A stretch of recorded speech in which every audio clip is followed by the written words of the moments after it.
Watching this video because you have some interest in the Serenity Prayer, and I do too. I looked up the words in the Serenity Prayer in a 1930s dictionary because that's when the prayer was written. I use it in 12-step recovery, but it was written by someone who had nothing to do with 12-step recovery. That person in 1930s said, "Grant me the courage to accept the things I cannot change."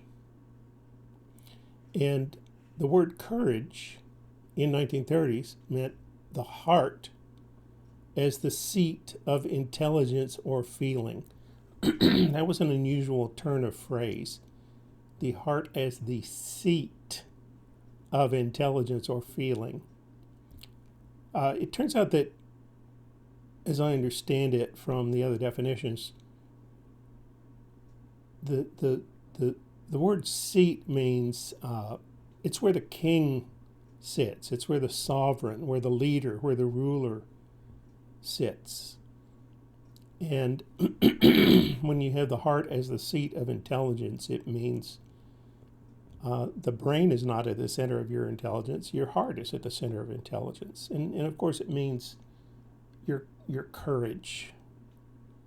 Not your blood pumping heart, but your ability to be brave under scary circumstances or under a threat. I wanted, as an artist, to remember what the word courage was teaching. And it turned out later, I found out the heart is a seat of intelligence or feeling is one definition that is not modern. It goes way back, like to Shakespeare. But it really, really touched me, and I went ahead and illustrated it as it was. And the best illustration I can think of is something that happens to touch my heart very deeply. It shows a young mother outside of a home, and through the window you can see the home is on fire.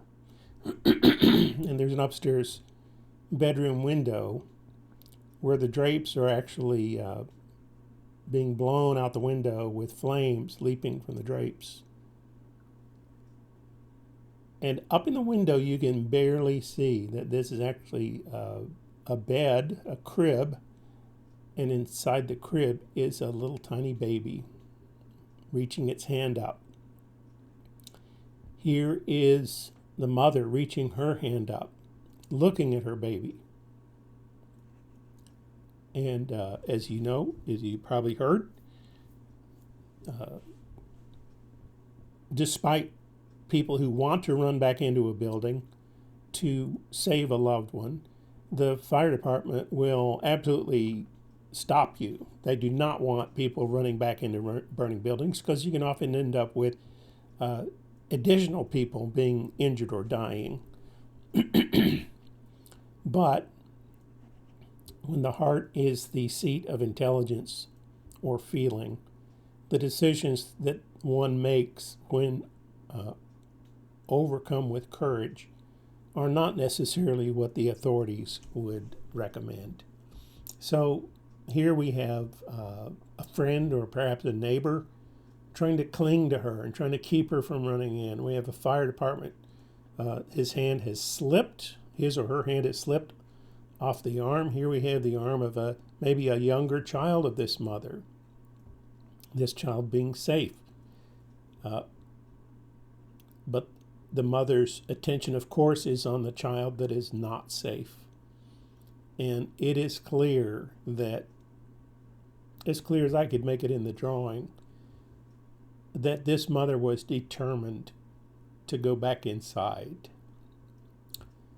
And what's interesting is when we talk about courage, normally we think of, I do, think of a warrior, someone with a suit of armor, someone with, weaponry, someone who's highly trained to fight and win. Those are the people we think of as being courageous. But honestly, if the heart is the seat of intelligence or feeling, I cannot think of a clearer example of true courage than a parent desperate to save their child, even at the risk of their own life. There's more at 12drawings.com.